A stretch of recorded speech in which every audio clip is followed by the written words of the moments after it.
Welcome to the Tournament Poker Edge podcast, brought to you by TournamentPokerEdge.com, the only podcast dedicated exclusively to poker tournament strategy. Now here's your host, Clayton Fletcher.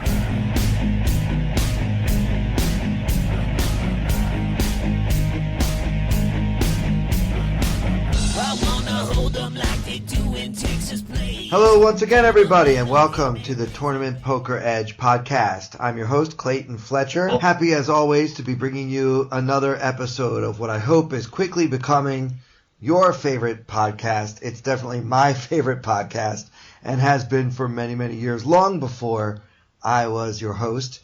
As the year draws to a close here, I hope that all of you are seeing that your poker goals and your other goals too, for that matter, have been accomplished in 2018, and that you are looking forward to really great and prosperous, even lucky 2019. I want to bring on, you could even call him my regular co-host at this point. He's definitely the one who does this with me most often. It's your friend and mine, Snostnlost himself, Jason Smith. How are you, Jason? I am doing great. Thanks for having me again. Always love being here. Are you okay if I say you're my part-time co-host? Is that okay? I think that's fair. Yeah. So, I was just talking about how we're wrapping up 2018. How has the year been for you in general? It's been up and down, but overall it was a really good year for me. Yeah. Is the online grind becoming harder? Like I keep hearing it's just players are getting better and better, and making money online is harder. What are your thoughts on that? It's certainly tougher than it was, but if you game select well and have good bankroll management, there's certainly money to be made. All right, so you're basically a bum hunter. Got it. I know you're not going that far. You told us last time we spoke, we actually talked about a hand that you had played. What do they call the OSS? Yeah, so anyone who's playing the OSS is not bum hunting. We can say that for sure. It seems like the competition is pretty darn tough in those things over on ACR, where, by the way, Jason is a super gold barnstormer or something. What are you again? I am the ACR Stormers manager. That's it. I like my title better. But yeah, it was interesting. I call you a barnstormer. That's fine. We got an email about the last episode that we did together from a guy named Joe, and I wanted to share the email with you, and we can get right into it if that's okay. So sounds good to me. Okay, good. So he emailed me directly, poker@claytonfletcher.com, if you're interested in doing the same. Hi, Clayton. First off, I've really enjoyed the TPE podcast the last few weeks. I'm a recreational player and try to keep up with the latest tactics and trends. More really nice stuff about me. I'm going to skip that part. Anyway, just listen to the November 30th podcast with Jason Smith, and one thing stuck in my craw. When discussing what to do for various turn cards, you guys left one out, another ace. Would you check raise an ace on the turn? Since villain's range is wide, would you donk into him? You guys talked about how you would handle a river ace, but not the turn. So, Jason, if you don't mind, this was a hand that you had played online that we discussed a few weeks back. Would you mind just kind of getting people up to speed on, refresh our memories exactly how that hand went, if you could? Sure, we'll kind of go through a quick summary of what was going on. So it was a 6-max tournament. We had 5 people at the table, so we're dealt in 5-handed. The villain was a very competent regular, very aggressive player. We were starting around 80 blinds deep, or an M of, I forget what it is now. It's like, 37 M or something. That sounds right. Yeah, something like that. Yeah. And so he min-raises the button, and we have Jack-8 of clubs in the big blind. We defend. There's 3,500 chips in the pot. Flop is Ace of clubs, Jack, and 7 of diamonds. We check. He bets 1,400, which is about 40% of the pot. Actually, it's exactly 40% of the pot. So we go for a check call with second pair and some backdoor draws. The turn was a 10 of spades. So now we have a second pair with a gut shot. We check, the villain bets half pot exactly, and we decided to check raise. Now, what the question is, what turn cards would we check raise? We decided we were going to check raise some diamonds. We decided we would check raise a jack or an 8, or maybe just call an 8 and check raise a jack, I think is what we had decided. That sounds right. And we also talked about, because this particular opponent is going to have such a wide range and such a wide barreling range, check raising some helpers like the 10 of spades that came, or a 9, something that gave us a gut shot to go along with our second pair, just sort of increase our check raising range versus a player like this. The question is, would we have check raised an ace? Do we think that's a good card to check raise? And I don't know what your thoughts are on this. Do you want to kick it off, or do you want me to just kind of go into it? Yeah, I can jump in here. Yeah, go ahead. I think it's, first of all, thank you for the email. Obviously, we appreciate interaction of all kinds. You guys can also tweet at Clayton Comic, which is usually a little bit faster. I can give you more of an immediate response. You know, poor Joe has had to wait several weeks now for us to answer his email. But I think, yeah, having our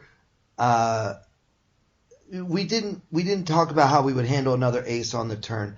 I don't think I would lead an ace, and I don't think I would check raise an ace on the turn. And the reason why is because, well, the reason I wouldn't lead is because it's entirely possible that our opponent has the ace here, right? I mean, just because he's a loose aggressive reg doesn't mean that he never has top pair, and just because another ace comes doesn't mean he doesn't have top pair.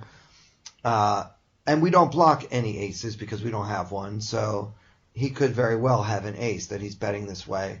And then obviously leading is not going to help us get him to fold trips. And then checking, I don't think he's likely to barrel if the board pairs. The top card, I find that usually the top card pairing on the board slows bluffers down because it's just less credible that they can have that card. Everybody knows about combinatorics at this point. So usually players don't continue barreling. That might be a shutdown card for him if we have checked and called, and now the top card pairs again, especially given that it's an ace and we have a lot of aces in our defending range. What are your thoughts? I think that all of your thoughts are valid for sure. I would just take it a step further and say, well, it's not just that it's more likely that he has an ace or it's unlikely that he would have an ace. I think the truth of it is that we don't have any ace-ace, we don't have any ace-king, we don't have any ace-queen. We would have 3-bet all of those hands. He has all of those hands. So all of the aces that he has are stronger than the aces we have, right? We can still have some boats with ace-jack and ace-7. That's certainly true on the turn. But we don't have any of the strongest aces where we could be... we just don't have as many ace-x in our range as he does. So we're trying to bluff a card that our villain, that the opponent is going to have more of, which is usually not going to be a great recipe for success, right? We want to be able to rep the board better than what our opponent's range is. And since he has a range advantage on that board, especially when ace turns, I think that it's a little optimistic going for a check raise when another ace comes. Absolutely. And I also want to add that just in terms of trying to balance our ranges, we've already added so many bluff cards into our check raise bluffing range. If we're going to say any card that gives us a flush draw, any card that gives us was it trips or 2-pair, any card that gives us a gut shot. There are too many bluffs in our range to start trying to find more.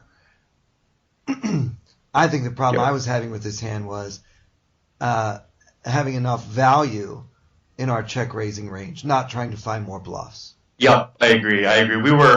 We were exploitatively check raising as it was by having a bluff heavy check raising range and only a couple value combos really that can come for us on the turn. So yeah, we were really just, our whole check raising range was almost entirely bluffs already. Yeah, so we were having we just already had a bit of a balance problem, and now this would actually create an even bigger one. Mm-hmm. So for all of those reasons, I don't think an ace is a card that would make me get too frisky, and it doesn't sound like it would for you either, Jason. Yep. All right. So, yeah, thanks again, Joe, for writing in, and for all of you that have been interacting with us. I want to talk about another interaction that we had after an episode that I did with Katie Stone, who had recently played in a live event at Borgata, where because of the big blind ante, the stacks at the final table were very, very short, and they decided to chop for that reason. So for those who don't know, the big blind ante is a relatively new way of structuring tournaments that once the antes kick in, rather than having each player put in the small chip to ante up, and then the dealer having to say, okay, don't forget to ante up everybody. Everybody's got to put in the ante. It's much faster, and the main reason we're doing it now is just because it speeds the game up a lot, is that the big blind post the big blind and the ante for the whole table. So the structure might be something like 300 small blind, 600 big blind, and 600 ante paid by only the big blind. So that's fine for when you're at a full table, but Katie was saying that players were very frustrated that that caused the stacks to feel very short compared to the blinds and antes, and the fact that they were having to pay the ante so frequently. Once they would get down to like 5 or 6 players, it would just feel like we're getting eaten alive by these blinds and antes. So before I talk about the interactions we had about this on Twitter, I want to get your thoughts in general on big blind antes and making adjustments when tables get short, either because of a final table or because maybe it's a 6-max tournament. And just what are your thoughts in general on adjusting to the big blind ante? Sure, happy to give all my thoughts on it. I will say, though, I have never actually played in a big blind ante tournament. So they don't do those on the internet yet, do they? No, they do not. Because it's not a problem, right? The dealer doesn't have to remind players online to ante up, so it doesn't slow the game down. Yeah. Exactly, they're automatically posted. So I will say, theoretically, I like the idea of a big blind ante in live poker because it does speed. I can see how it would speed the game up, certainly.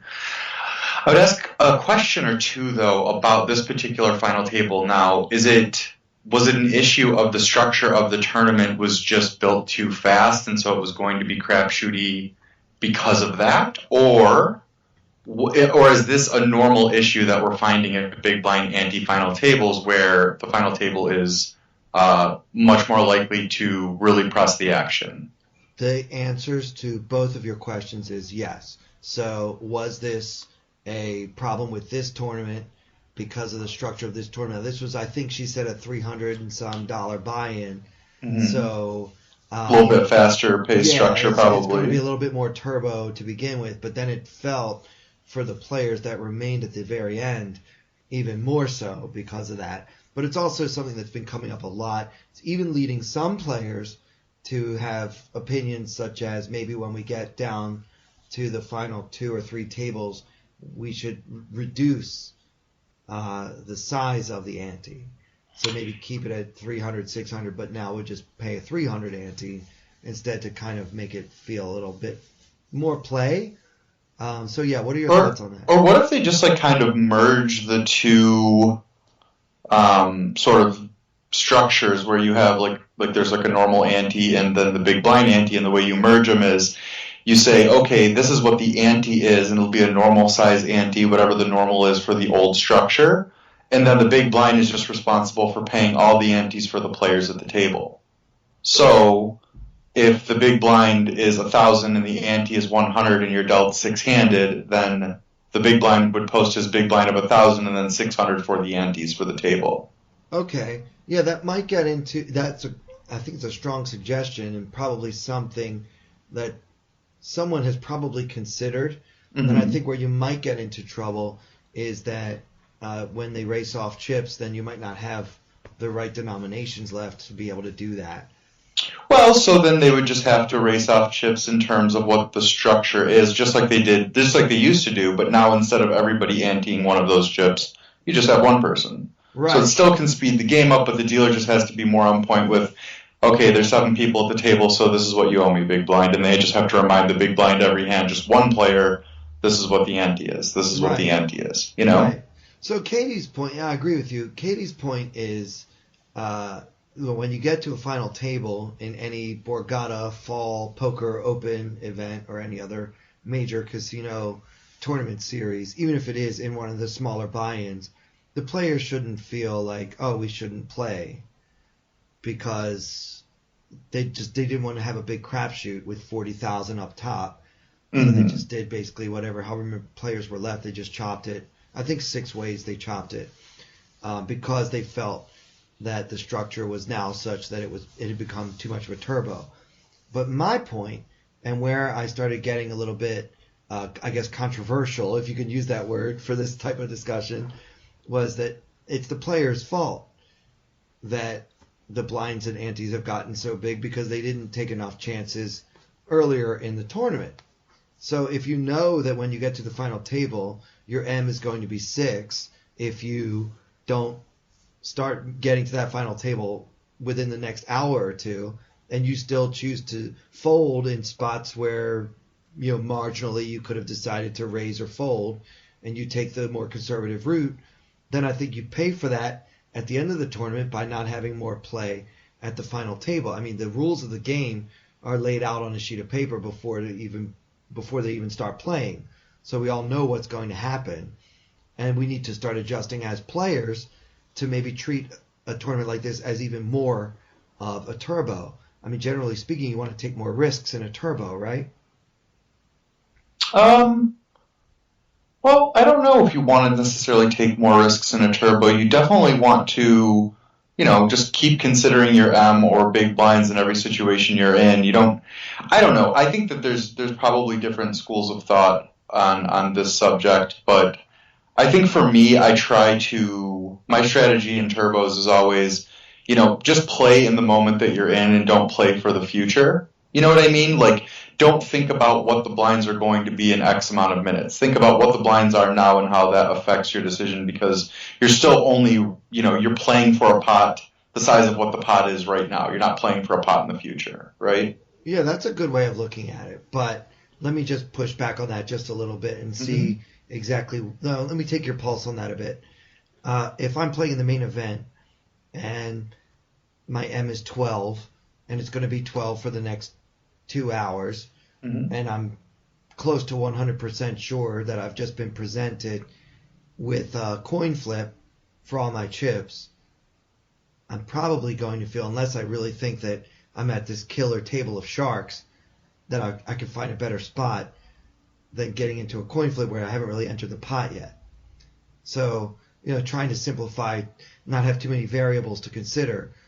But if you just take that same exact scenario, M of 12, but now I'm in a daily tournament that normally takes 5 hours and the blinds go up every 15 minutes, doesn't it make more sense? Can't we agree that at least makes more sense to take that coin flip in the faster structure than it would in the main event? So even if you still might not take that flip, it makes more sense to do so in the turbo. So I guess that's my point, is that I remember many years ago we used to play a lot faster in tournaments, and then training sites such as tournamentpokeredge.com started telling players, try to reduce your variance, try to just build your stack slowly, don't get involved in huge confrontations where you don't have a big edge. And that's been ICM considerations have made the game more risk averse, I guess. Sure, and that's one of the points I was just going to make, based in response to what you just said, is that in a tournament like the main event, you're deep in the main event, you have an M of 12. The ICM implications are almost always so much bigger than they're ever going to be in a turbo daily type tournament in the middle of a series or beginning of a series, right? Yeah, but I mean, you could realistically taking those coin flips isn't going to be neat. Oh, sorry. Go ahead. No, I was just going to add that you could have an M of 12 in the main event in level 3 if things don't go well early. So sure. I wasn't necessarily saying we're close to the money or in the money. Oh, true. Fair enough. I just mean in general, if the blinds are going to get you sooner, you need to do something. Maybe push the action a little bit more. Like, for example, if the blinds never went up at all in a tournament, you could pretty much just sit back and wait for the nuts. Yep, absolutely. Right? So the blinds and antes are designed to force us to play. Mm-hmm. And players have been saying for many, many years now, at least 10 years that I can remember, oh, this tournament has a good structure or that tournament has a good structure. What that means always is that the blinds go up very slowly, you get a lot of starting chips, and then you don't have to take the variance. Yep, absolutely. Right? 100% agree with that. Because variance is more the friend of the recreational player. And, in the long run, if the best players can eliminate variance from the game, then they would literally always win. Mm-hmm. So, I mean, I understand the desire to avoid variance, but I think that when you play in a $300 tournament, you should expect to have to take some variance. It's just part of the game. You want to play in a $50,000 7-day tournament or something, then go for it. You want to play the super high roller bowl, there's very little variance in that event, right? Yeah. Fair enough. Yeah. So, but I see your point as well, and I think that I could probably start factoring that more into my thinking. Like, your situation is your situation right now, and you're only playing for the stack or the pot that's in there right now. So whether the blinds are about to double or not doesn't really matter, because at the end of this hand, you're going to win only the chips that you can win right now, or lose those chips, right? Mm-hmm. That's true. And the other thing you think about, like, if the blinds are going to double, then how valuable are the chips that you're trying to win for your stack, really? Because whatever pot you're playing for is about to be shrunk in half, right? Yeah. So that's the independent chip model, ICM, right there. Is what are these chips actually worth? Yeah. All right. So it got a little, I don't want to say heated, but people had, obviously, this got people talking. Mm-hmm. And even the great Matt Savage, tournament director extraordinaire, I was honored to find out that he had actually listened to the episode that Katie and I did together. And he was kind of on Team Clayton as far as, I would never change the structure of a tournament so that players can have more play at the final table. Players need to adjust their play based on the structure of the tournament, not the other way around. But for many, many years now, and this is not quoting Matt anymore, not that I ever was, but these are my thoughts, not his.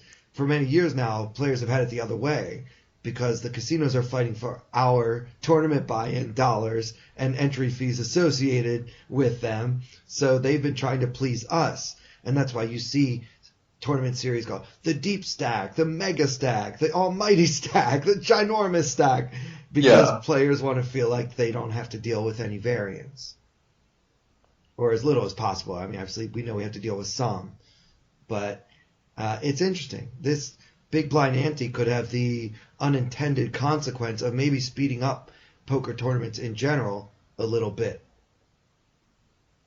Yeah, and that's why, as time goes on, it'll get refined, and there'll be some sort of, I'm sure, compromise from all parties involved with it. Like the players can maybe push back on it a little bit, and keep the tournament moving faster. But then maybe they get their reduced ante as players leave the table or something like that. Kind of best of both worlds. It's brand new, so there's going to be kinks that got to get ironed out, right? Yeah, absolutely. It is a brand new thing. If I had to bet on this, which I wouldn't, but if I had to bet on this, I would say that the biggest tournaments that are doing it are not going to change it anytime soon, because they want to give it a chance and see if we're going to get used to it or not. Something they just introduced, they're probably going to want to let it breathe for a few years. Yeah, sure. And see if we all settle into, because the final table is going to be more of a crapshoot. If we don't get a move on, we need to get a move on now. I mean, all tournaments used to be turbo by today's standards. Even the main event, 15 years ago was definitely a turbo. It didn't last 8 days, I'll tell you. It also didn't have 8,000 players, but you know what I mean. Mm-hmm. It's only been a few years since they changed it from you used to get 10,000 chips for your $10,000 buy-in. And then a few years ago they made it 30,000 chips, and now it's 50,000 chips for the same $10,000 buy-in. So, and they've changed the structures so that everything's slower. And it used to be 1 hour levels, now it's 2. So things have gone our way for a long time. By our, I mean professional players who want to reduce their variance. So I think the pendulum may be starting to swing in the other direction, and brought upon by this big blind ante and the adjustments that players are, I guess right now it seems a little resistant to make. So any other thoughts on big blind antes and whether you would ever want to play one since you never have? Well, no, I'm certainly intrigued by it, and I definitely think I would enjoy playing in big blind ante tournaments for sure. I haven't yet, so but it sounds like a great idea to me. I like the idea of the dealer not having to remind 4 of the 8 players at the table that it's their turn to ante every hand. So tilting. The guy that won't get off the phone and he never remembers to ante, and he just has to tell him every time. And you just want to kill that guy, but you can't because then you won't be allowed to play anymore. You have to go to jail. So I was talking earlier about goals. Do you set goals at the beginning of the year? Or do you look at your poker goals at the end of the year and say, how did I do? Are you that kind of guy? Or how do you approach that? I'm really not. I'm more, with poker, it's just like, I guess my goals are just to keep up with the constant working and studying and playing and all of that. I certainly never make any results goals. Like I don't do I hope I make this, my goal is to make X amount of money this year. Yeah, or win 3 bracelets. Yeah.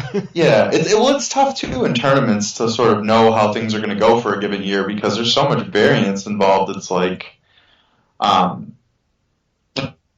it's really difficult to know, making some arbitrary money goal when what you do is play poker tournaments. It's very difficult to sort of have any real control if you're going to accomplish that or not, right? Yeah, other than just putting in volume, Yeah, and you could even accomplish that goal by playing very poorly and, just getting lucky. I mean, we've certainly seen in recent years a lot of main event final tables that didn't feature players who put in the work, but they sure accomplished the goal if the goal was to make a lot of money. Yep, absolutely. And that's when I say thank God for variance, because that's why the game isn't dying. Exactly. Agreed. Yeah. So how do you measure whether you've had a good year? I mean, obviously you have to look at the bottom line, right? I mean, did I profit? How much did I profit, right? But other than that, for a guy that doesn't set goals, how do you know if you're keeping up with everything like you said? Well, I mean, you know if you're working hard or if you're slacking off. Yeah. Yeah. If you're studying and you're motivated and you're putting in, if you're putting in 40 hours a week playing and then you're putting in another 20 studying, so you're putting in 60-hour weeks. Or some variation of that where you're studying at least half as much as you're playing. Yeah. That kind of thing. If that if you're just waking up and dragging your butt to the computer and firing up tournaments and then playing till you go to bed and doing that over and over again, things probably aren't going so well for you. At least in the long term, things aren't going to be going so well for you. It's it definitely takes dedication and work. So it's just like. How do I say it? I don't know. I think it's it's clear to me when, I do go through periods where it's like I'm saying to myself, like, wow, I haven't studied anything in a week or 2 weeks or a month even sometimes. And it's like, I got to get my priorities straight here. I got to do the work off the felt if I'm going to continue to make money doing this, That makes sense. Yeah. You don't need some quantifiable thing to tell you how many hours have I studied or, whatever, how many tournaments have I fired. You know whether you're doing what you need to be doing or not. Yeah. And honestly, I think those kind of goals are the best kind of goals. If you say at the beginning of the year, like, okay, if you say my goal is to make $100,000 or $1 million or whatever the number is, it's like, okay, well, good luck. Hopefully that happens for you. But if your goal is, okay, I'm going to play poker, 30 hours every week and I'm going to study for 15, so I'm going to put in 45 hours worth of poker, and that's my goal every single week. This is going to be my schedule. And then if you stick to that schedule, you're attaining your goal and you're probably going to have a pretty good year. Or you're more likely to have a pretty good year. Let's say it like that. Sure. Yeah. I mean, my goals this year were, I wanted to play at least 40 tournaments. I wanted to spend at least 100 hours studying. I figure that's about 2 hours a week. I'm happy to say I accomplished all of my goals, but none of them were results. My goals were all like what I wanted to be able to do on my end. Had I set a financial result for this year, it's 100% certain that I would have blown it out of the water with the year I've had. Just with my main event run, I would have crushed. I never would have dreamed that I would make as much money this year as I end up making. But I kind of credit that more to, obviously I had good fortune and good luck, but I also was prepared for the opportunities that arose for me. But most importantly, I was never focused on the results at all. I was just trying to make sure that I put my work in. And with tournaments, that's all you can do, because the variance is, especially in live, you never can say, I want to make $100,000 this year playing live tournaments. You could definitely say that with cash games if you have, what your hourly is in a cash game is a lot more consistent than it'll ever be in tournaments. Yep. In live tournaments, you're never going to catch up with the long run. You're going to die before you get there. Yep. So I agree with that. Yeah, well, that's good. Hopefully that little segment there will give people something to think about as they try to plan their new year. It sounds like Jason doesn't sit down and say, I'm going to study 5 hours a week. I'm going to play this many hours. Jason just kind of goes by feel, and he knows if he's doing what he needs to be doing. I'm a little bit more like, I like to have some kind of concrete. I play this many tournaments. I have this many hours of study logged, and this many hours of cash games. And then I could look back at the end of the year and see if I did my part, which has helped me in the past when I didn't have the results that I wanted, but I still had done the work that I wanted to do. And then I found that the results would sometimes come later. That way you don't feel like a failure just because you didn't, make your first million or whatever. It's hard to make money playing this game. It really is. It is. That is for sure. Yeah. So if you have time, Jason, I had another hand. Unless Sure. you had a hand you wanted to discuss. No. Let's hear it. Okay. We did mine last time, so. Yeah. All right. You're up. Yeah. So I wanted to talk about this one with you before. So this is from back in November. I was in Las Vegas, and I played in something called the World Series of Poker Circuit Championship at Planet Hollywood. So it's a $1,700 buy-in. It's a 3-day event, and we are just about halfway through day one. It's a big blind ante tournament, and the blinds are now 250, 500, with a 500 big blind ante. I'm at a 9-handed full table, and my 38,000 stack is a little bit below average at this point. I believe you start this tournament with 25,000, so it's probably right around average. Let's say it's about an average stack. So I'm not doing badly. I'm not doing great. I'm just kind of hanging in there, keeping up with the average. My table is okay. It's not the best table in Vegas. It's not the best table in this room, but it's also not the worst. It's probably about an average table. We're in the small blind, holding 2 black aces, and the cutoff opens to 1,300. which might sound big, but it's kind of been the standard bet at this table. Blinds again 250, 500 with a 500 ante, and the cutoff opens to 1300, and he's got us covered with about 50,000 behind. Let's see. The button, who is a competent Argentinian, I'm guessing, South American for sure, player, solid, thinking, but kind of unremarkable.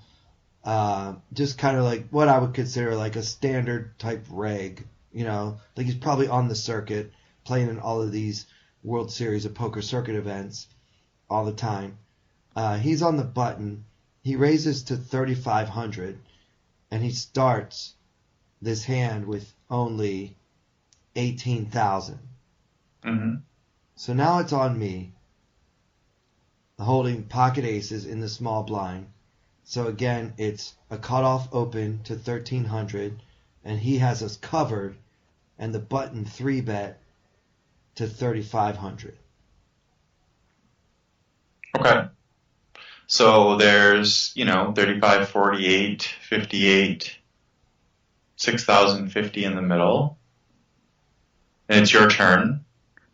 And we're in an interesting situation because it's like we want to get all the value for our hand, but we're sitting in the small blind and, calling can turn into such a disaster if we go 3 ways to the flop, and really terrible position and really terrible relative position because then the aggressor is going to bet and you're going to have another guy behind you post flop, and it just becomes a nightmare. So I think our only option here is raise. And it just kind of stinks because we're going to blow that first guy out unless he just happens to wake up with like kings or something like that. But it's just sort of one of those spots where we have to try to isolate this and just play for that 18,000. So, you can make it basically whatever size you want here. You could make it 7,500 or you could make it 9K or whatever, because you're basically going to be committed to the 3-better stack anyway, and the original raiser is not going to have any room to get tricky, so he's either going to be getting coolered or folding. But that's just sort of the situation that I think we're in. I think calling really puts us in some really tough situations later on. Okay. I agree with you, and I knew that I was putting myself in a tough position when I called, but here's, I think, the case for calling. We're going to have a very low SPR versus the 3-better, even if we just call. It's not going to be an issue. If we flat, and even if the original raiser folds, there's going to be like 10,000 in the middle. He's only got, 1.8. The pot, it's not going to be hard to get all in against him, no matter what. Mm-hmm. If we just call, the real issue becomes what we want to do against the original raiser, which I agree with you. We're going to lose him when we 3-bet. When we 4-bet, unless he has kings, right? But also, if we just call and he has kings, it's going in anyway. Mm-hmm. So I think the case for calling here is to try to play a big pot with the original raiser, not even really thinking too much about the 3-better, who's basically going to be committed the next time another chip goes in, regardless. We could just try to get it all in with him for the 18,000, which is obviously a lot because it's half of our stack, and it's a substantial amount of chips. It's not like 18,000 is nothing. But for me, I didn't worry too much about my positional disadvantage because of the SPR being so low. And I'm willing to play out of position against the other guy that has a stack from out of position just because my hand is so strong. Namely, pocket ace is the best hand you can start with. So, what do you think? Have I talked you into it at all? No. Yeah. All right. No, and here's why. Because this is like such a likely scenario to happen here, right? So he makes it 3,500, you call, big blind folds, original raiser calls, right? This is super, super likely. So what's that make? 10-5, 11-5 in the middle.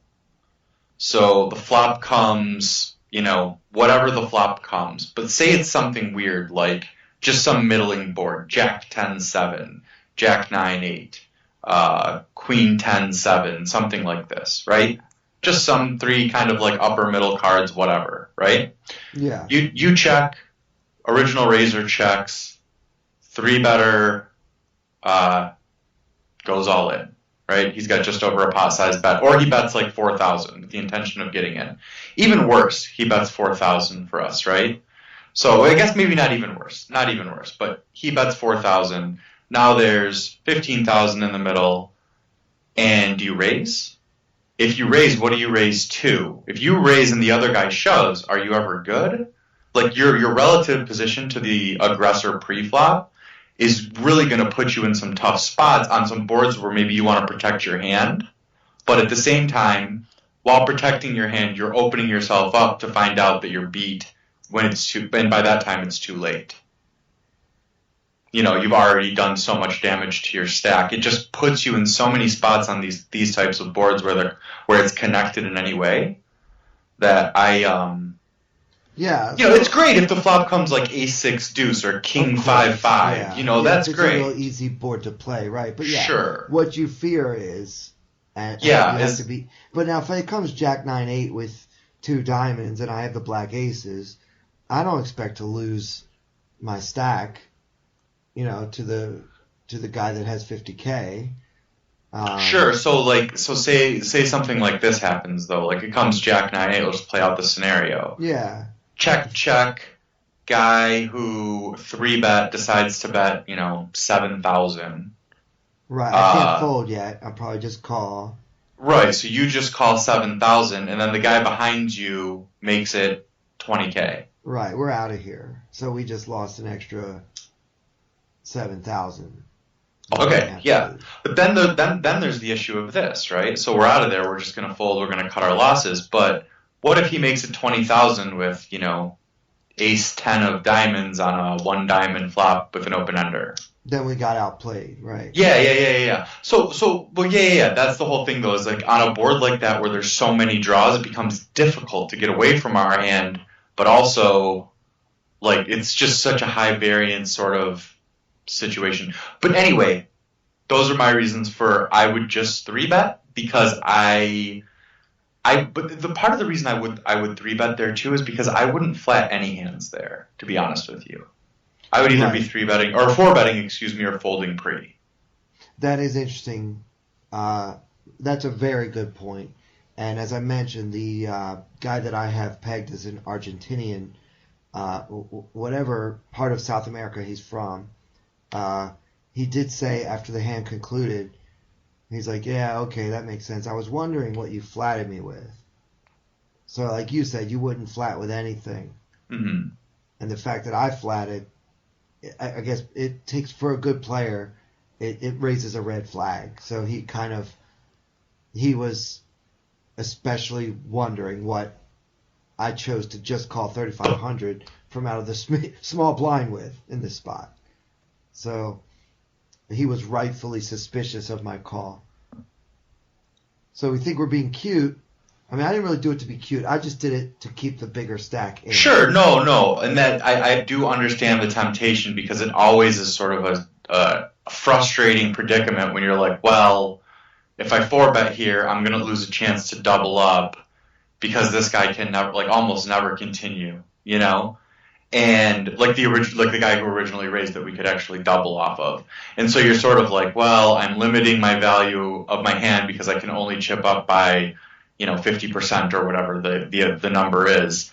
So that's always like a unfortunate sort of situation. So I definitely get the temptation to flat there for sure. Yeah. All right. Cool. So I couldn't resist the temptation, and I did flat, but now here's the crazy thing. The original raiser folds. Even though he's getting this ridiculous price to call. I mean, I don't know. I guess maybe my call really set off alarms in his head too.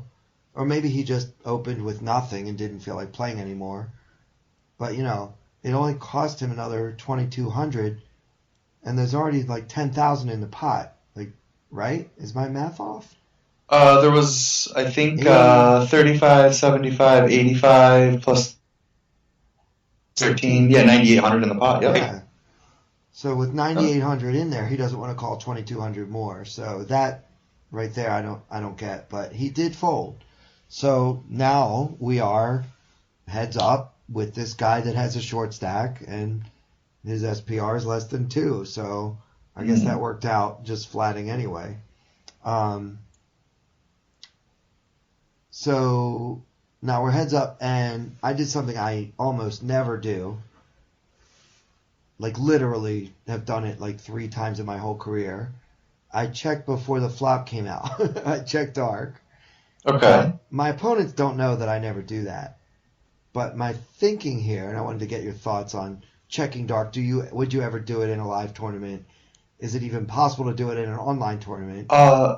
I don't know if I ever have checked dark. I almost never would, but I would say this is a great spot for you to do it, because I think that sort of the universal read on checking dark is that the person who checks dark is hoping to buy a turn card. Right. They're hoping to scare their opponent into checking. Yeah. And so you doing that maybe, adds some weakness to your range that wasn't there before. Yeah.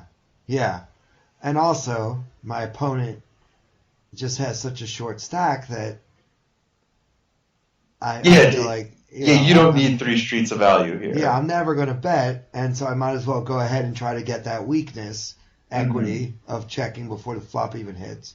So, yeah, I thought it was an interesting kind of just instinctive thing that I did, and then thought about it later. Like, I can't remember the last time I checked dark in my life.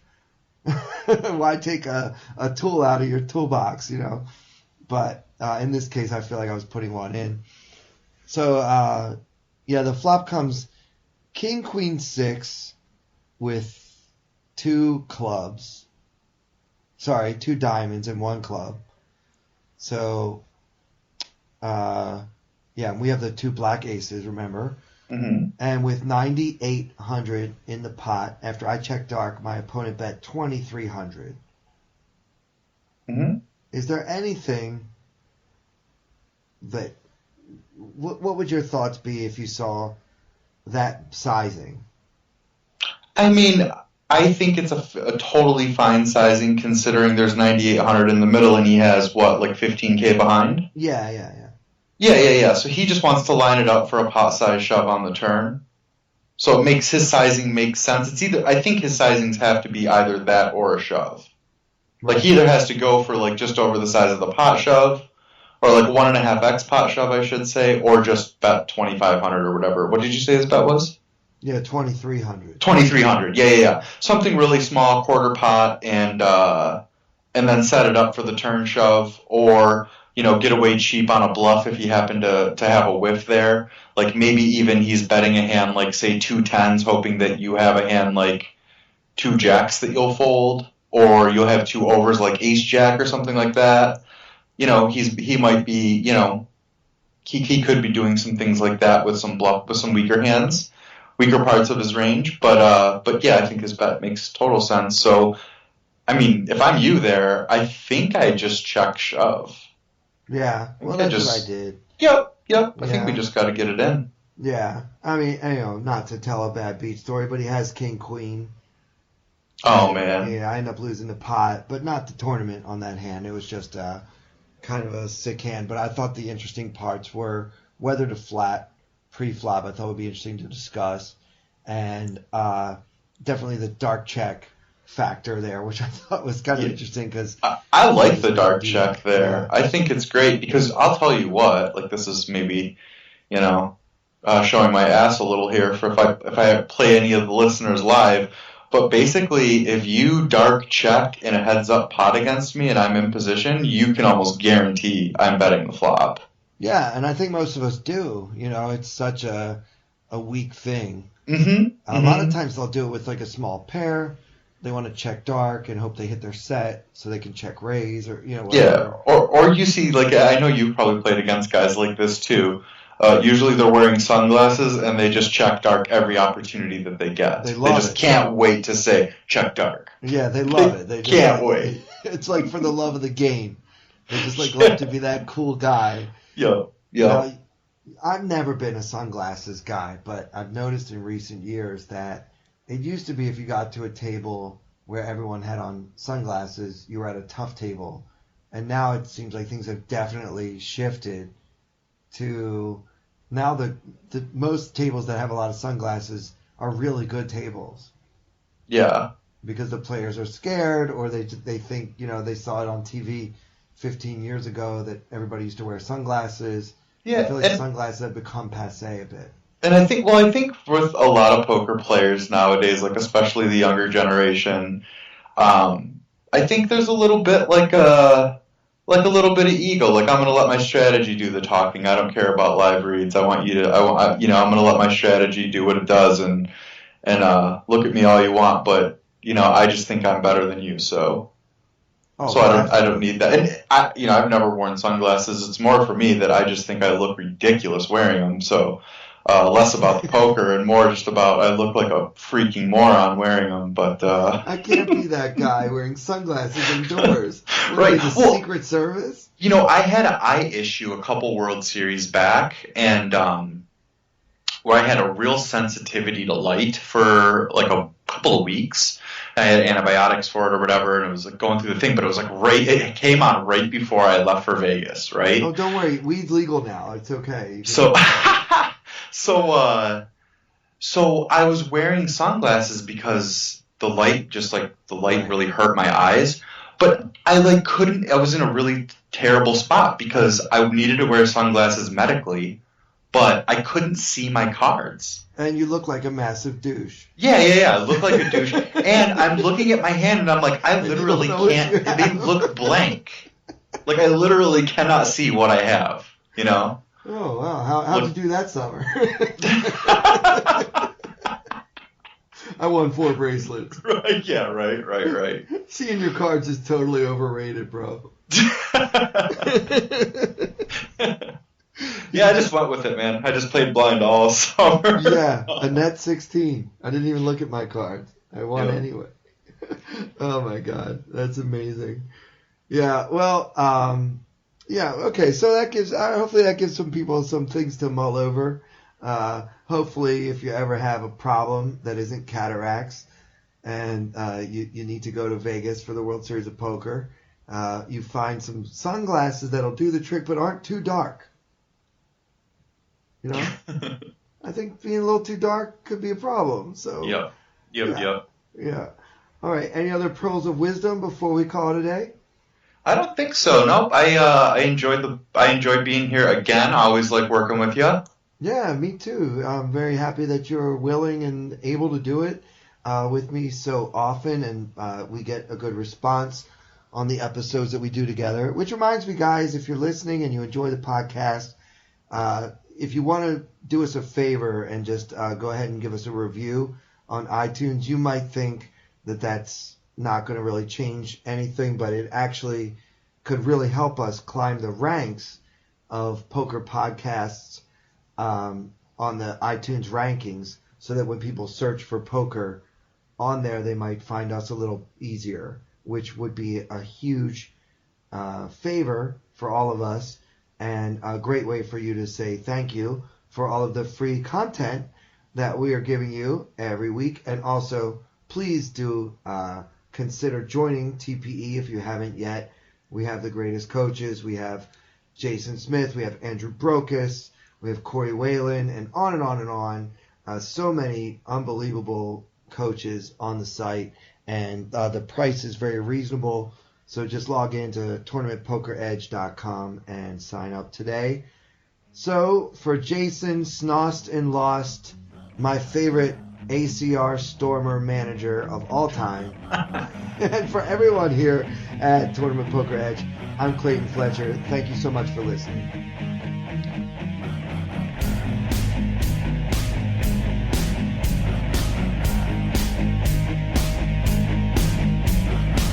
I wanna hold them like they do in Texas, please. Fold them, let them hit me, raise it, baby, stay with me. Luck and intuition, play the cards with babes to start. And after she's been hooked, I'll play the one that's on her heart. Oh, whoa, whoa, whoa, whoa. I'll get her heart, show her what I got.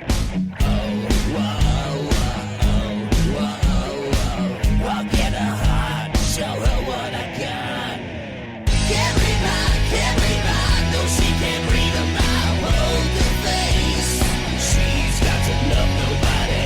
Can't read mine, no she can't read a mile. Poker face, she's got to love nobody. Poker face, poker face. Poker face, poker face. I wanna roll with her, a hot pair we will be.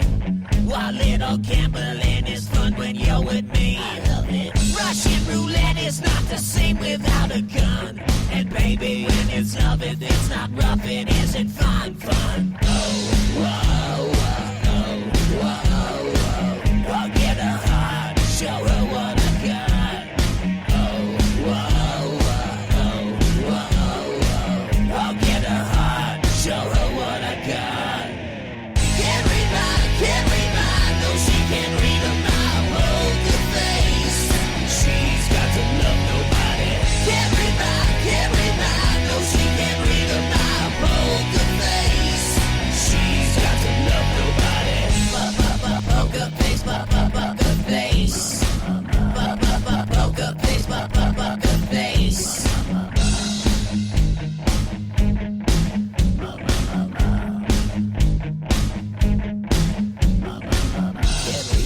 Can't read mine, no she can't read a mile. Poker face, she's got to love nobody. Can't read mine, no she can't read a